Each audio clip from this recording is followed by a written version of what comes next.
Hello, and welcome to the Great Dumbarton Bake Off. My name is Mary. I'm the Programs Manager for Dumbarton House. The world feels like a very different place than it did the last time that we all came together to enjoy some baked goods. I know that some of you are seeing and hearing the world differently for the very first time, and some of you are feeling, seen, and heard for the first time. I want to welcome all of you here. Take a deep breath, relax, and enjoy some delicious baked goods with me today. Today I'm making a recipe for rice pudding from the Williamsburg Art of Cookery. The reason that I'm making this rice pudding is because it is one of the few things that we know for sure the enslaved cook Dinah made at Dumbarton House.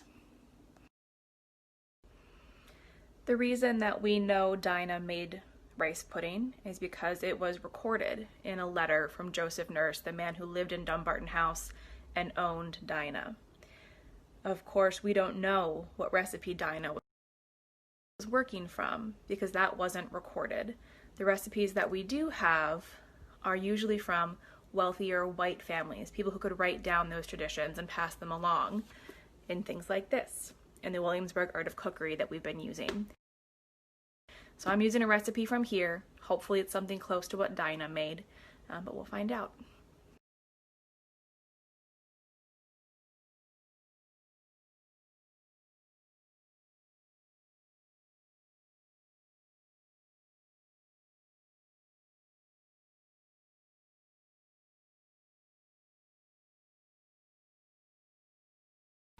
While the rice and milk boil, I'm supposed to continue stirring the whole time to make sure it doesn't stick and it doesn't burn.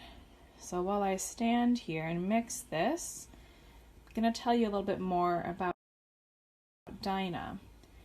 Dinah was an enslaved African American who lived and worked at Dumbarton House. She had at least one child while she was living and working there. Dinah ran away at least once. There were a number of other folks, African Americans, who lived and worked at Dumbarton House.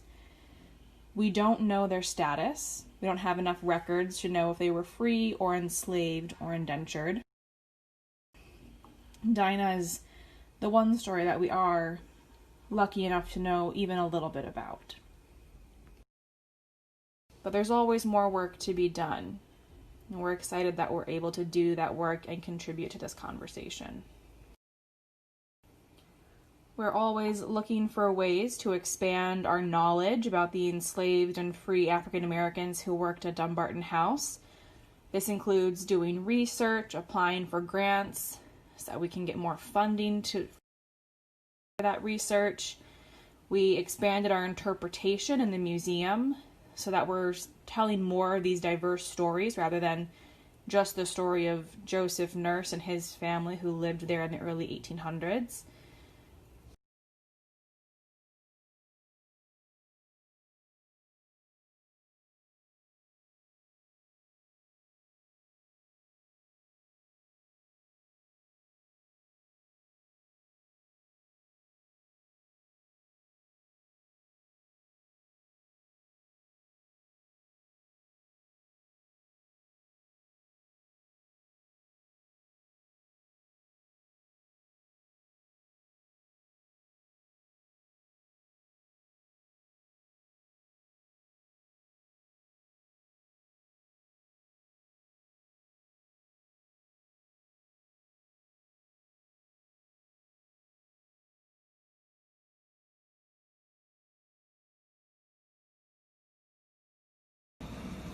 Now that it's all tied up and in the water, I have to let it boil for an hour and 15 minutes, which feels like a really long time, but I'll follow the recipe.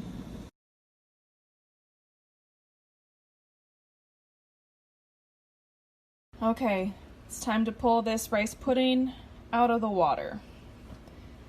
Here we go. Oh, it's so heavy. Okay.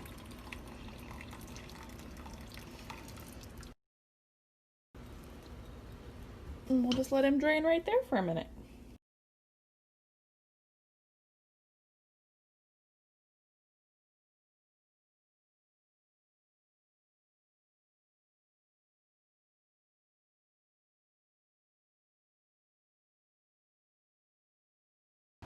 Okay, it's time to see if this rice pudding is a good, I'm not going to call it a good bake, I'm going to call it a good boil, because we boiled it.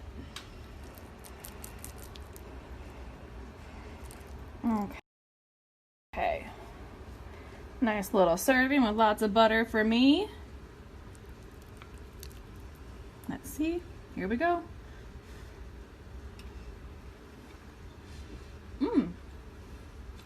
That's actually really, really good.